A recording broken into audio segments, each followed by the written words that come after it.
I never answer to no, man, I still go. Go, go, go, go, go, go, go, go. Brian Giles with Brian Giles MTG. And we're back with another video of Outlaws of Thunder Junction spoilers. So starting off, we've got Bruised Tarl, Roving Rancher. So he's a red, a white, and 2 for a 4/3 human warrior. And it says, oxen you control have double strike. We have a Bruised Tile, Roving Rancher. Enters the battlefield or attack, takes out the top card of your library. If it's a land card, create a 2/2 white ox creature token. Otherwise, you may cast it until the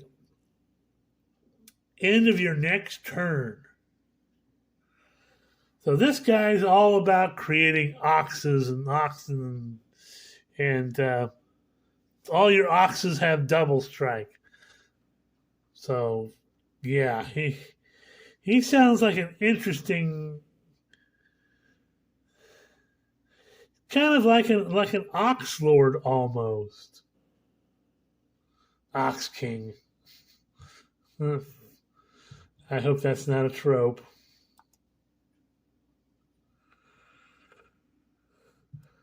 Next up, we have another interesting card in Outcaster Greenblade.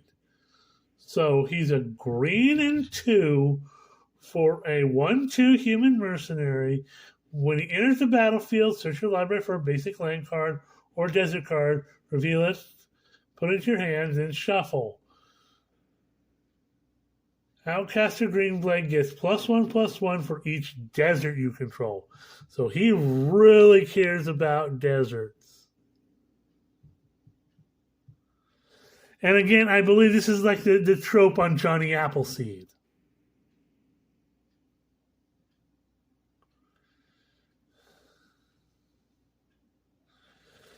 We're going to come back. I've seen some spoilers ahead. We're going to come back to him, and he's going to be an interesting card for later. So next up, we have Thunder Lasso. Now, this isn't the Lasso of Truth, but it's a white and 2 for a artifact equipment. When it enters the battlefield, attach it to target creature you control. Equipped creature gets +1/+1. Whenever a creature attacks, tap target creature defending player controls and equip for 2. So that's interesting. And again, it follows that kind of that white lockdown deck.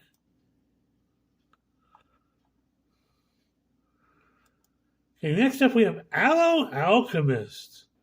So a green and 1 for a 3/2 plant warlock with trample. When Aloe Alchemist becomes plotted, target creature gets +3/+2 and gains trample till end of turn. You can plot him for a green and 1. So you can basically transfer his, if you plot him, you can transfer his power, toughness, and his ability onto another creature until end of turn. It's kind of cool.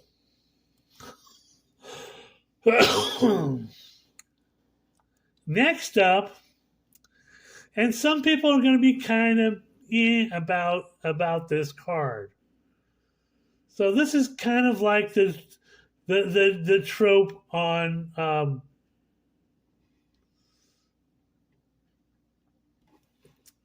Babe the Blue Ox, and I forgot his name again. I had to look it up earlier.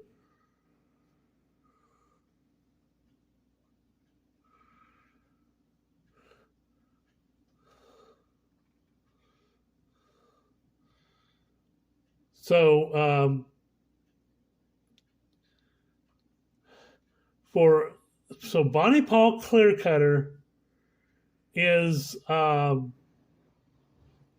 A green and 2 blue and 3 for a 6/5 legendary giant scout with reach. When she enters the battlefield, create Bow, a legendary blue ox creature token. This creature's power and toughness each equal to the number of lands you control, which is something that we saw in the Rosewater spoilers. And we suspected it was going to trope on this whole thing. Whenever you attack, draw cards, then you may put a land card from your hand or graveyard onto the battlefield. Excuse me?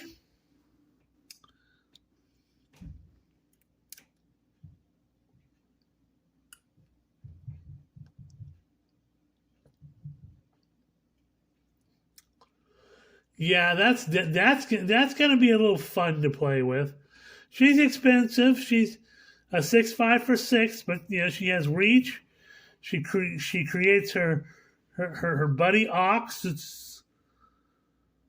But if you're playing with something like a Shia, you more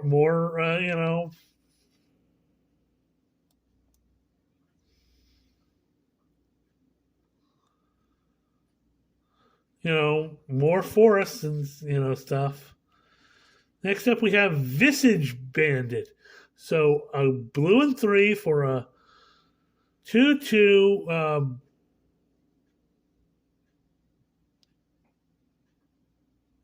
Looks like Changeling Rogue. You can make Visage Bandit enter the battlefield as a copy of a creature you control, except it's a shapeshifter and a rogue in addition to its other type. And you can plot it for a blue and 2. Okay, so it's like another copy spell,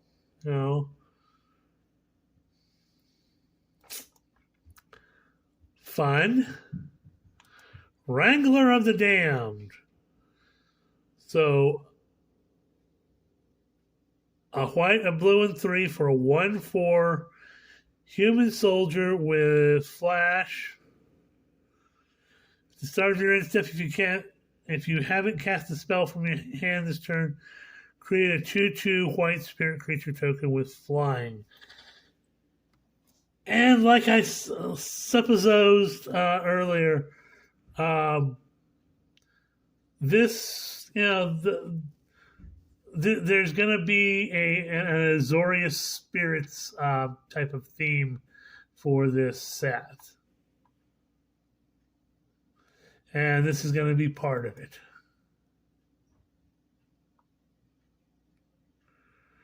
Next up, we have Cotton in the Crossfire, which is another spree card. 2 red mana. You can pay an extra 1.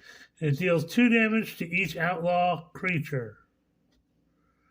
So if you're not playing with outlaws, you can target all your opponent's outlaws. But if you are playing outlaws, you can also pay an extra 1, and it deals 2 damage to each non-outlaw creature. So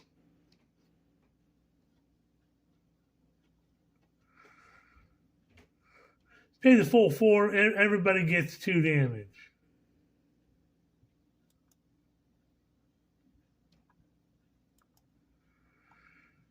Next up, we have Fleeting Reflection.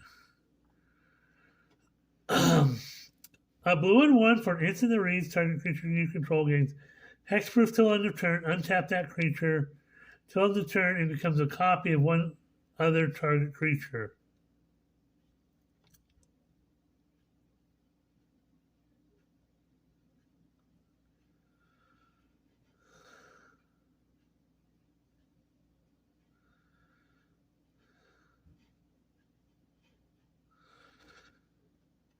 So you get a creature, it gains hexproof, and you can make it become a copy of another creature. I guess, copies are going to be kind of a thing too. Next up, we have Lassoed by the Law. A white and 3 for enchantment that reads, when lassoed by the law enters the battlefield, exile target non-land permanent opponent controls until it leaves the battlefield. When it enters the battlefield, create a 1/1 red mercenary creature token with tap it. Target creature you control gets +1/+0 until end of turn, activate only as a sorcery.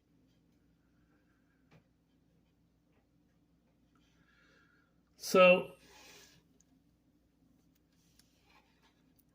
again, this follows the white lockdown deck.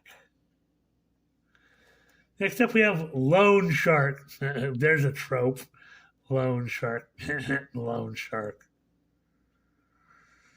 So a blue and 3 for a 3/4 Shark Rogue. When you're at the battlefield, if you cast 2 or more spells this turn, draw a card. And you can plot it for a blue and 3. Okay, that's just a trope card. Then we have Desperate Bloodseeker. So,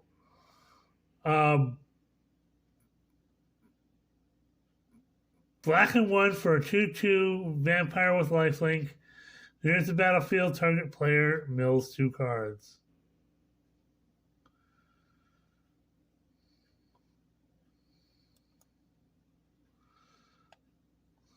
Next up, we have Vadmir New Blood. So a black and 1 for a 2/2 legendary vampire rogue. Whenever you commit a crime, put a +1/+1 counter on Vadmir New Blood. This ability triggers only once each turn. As long as he has 4 or more +1/+1 counters on him, he has Menace and Lifelink.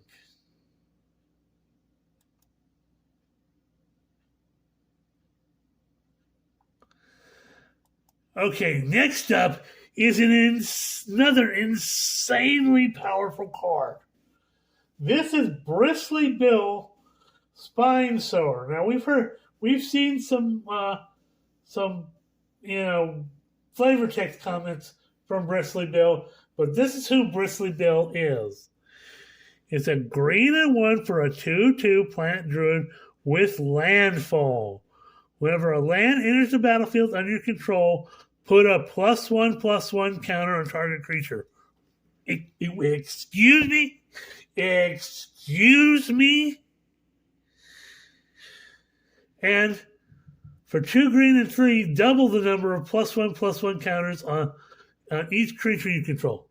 Say what? What? That is insanely powerful. For 2 mana, you get an insane landfall ability,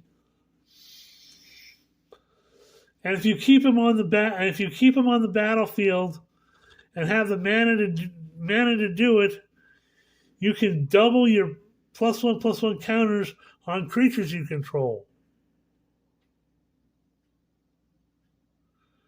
There are so many strategies with +1/+1 counters. Using either of the Ozulus or there's we talked about Scapeshift yesterday. God, and Ashaya. It turns out Ashaya and Scoot Swarm. My God. The things you can do with this creature. It gets bigger and bigger and bigger. This card just makes me shudder at the things that can be done.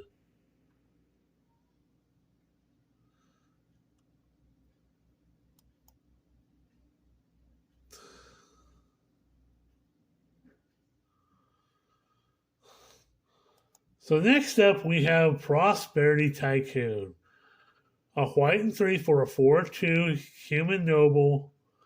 When he enters the battlefield, create a 1/1 red mercenary creature token with tap it. The target creature you control gets +1/+0 till end of turn. Activate only as a sorcery. Pay 2 and sacrifice a token.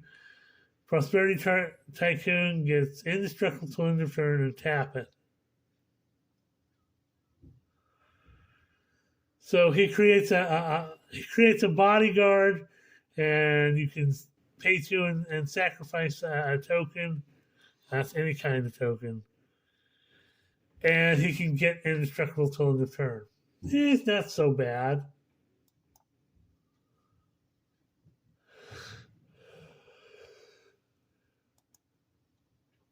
Next up, we have Malcolm the Eyes. Now, I believe, if I'm not mistaken, this is a reprint. This is the original Malcolm.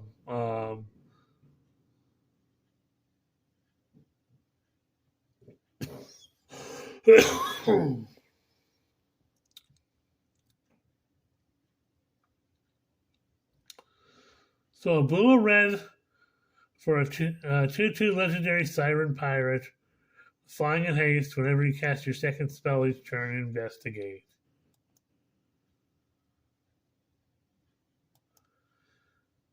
Next up, we have Seraphic Steed. So a green and white for a 2/2 unicorn mount with first strike and lifelink. Whoever attacks while saddled, create a 3/3 white angel creature token with flying and saddled for 4. Got a high saddle cost, but again, it fits into that whole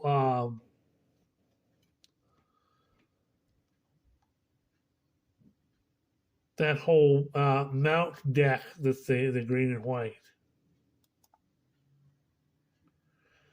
Next up, we have Binding Negotiation. So a black and 1 for a sorcery that reads, target opponent reveals their hand. You may choose a non-land card from it. If you do, they discard it. Otherwise, you may put a face-up exiled card they own into their graveyard.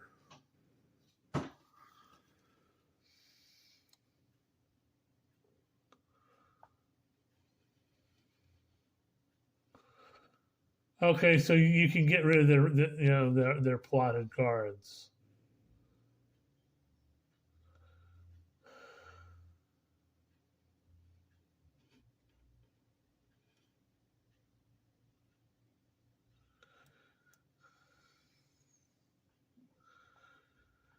Next up, we have 3 Steps Ahead.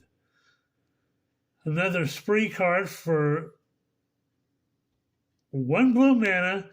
You can choose to pay an extra blue and 1, and you can counter target spell, and or pay an extra 3, create a token copy of target artifact or creature you control, or pay an extra 2, draw 2 cards and discard a card. So again, the versatility. A counter spell, create a copy of an artifact or creature, or draw 2 cards and discard a card.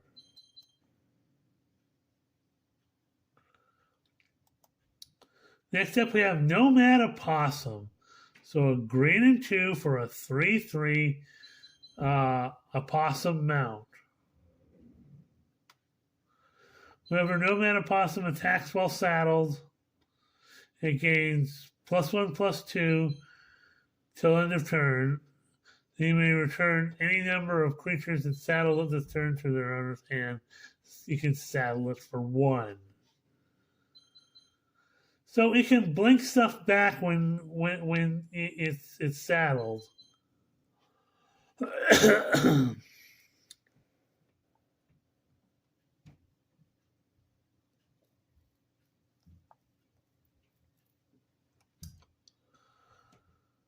So it's designed to be, again, in that mount deck and for,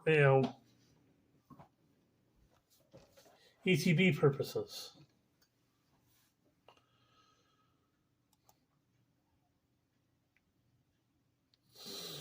So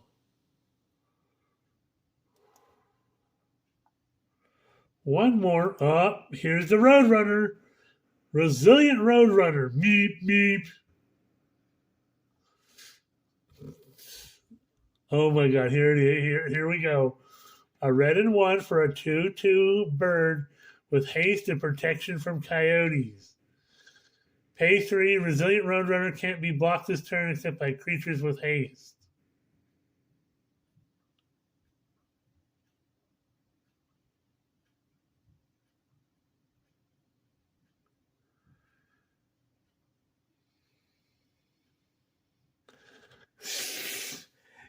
It's a coyote. I told you it's going to be the Coyote and Roadrunner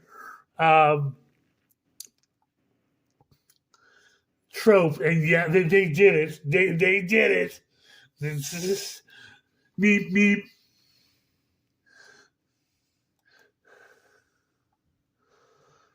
So, hoo-ha. That's the spoilers for today. We're over 20 minutes. We're going to say, we'll see you on the next video.